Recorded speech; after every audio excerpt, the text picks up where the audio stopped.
थांबा जरा. हा व्हिडिओ स्क्रोल करू नका. कदाचित आजचा संदेश तुमचंच आयुष्य बदलू शकेल. शेवटपर्यंत ऐका. कधीकधी ना आयुष्यात अशी वेळ येते जेव्हा सगळं काही चुकीचं होतंय असं वाटतं. कितीही प्रयत्न करा, कितीही मेहनत करा, तरीही गोष्टी हातातून निसटतात. आणि मग मनात एकच प्रश्न उठतो, हे सगळं माझ्याच बाबतीत का होतंय? आपण हसतो वरवर, पण मनातून तुटलेलो असतो. रात्रभर झोप लागत नाही, डोळ्यात पाणी येतं आणि वाटतं कोणीच नाही माझ्यासोबत. पण मित्रा, नीट ऐक. जेव्हा सगळे दरवाजे बंद होतात तेव्हा स्वामींचा दरवाजा उघडा असतो.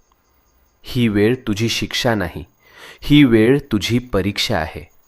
आणि परीक्षा जितकी मोठी तितकंच फळही मोठं मिळतं. तू रडलेला प्रत्येक अश्रू, तू केलेली प्रत्येक प्रार्थना आणि तू सहन केलेली प्रत्येक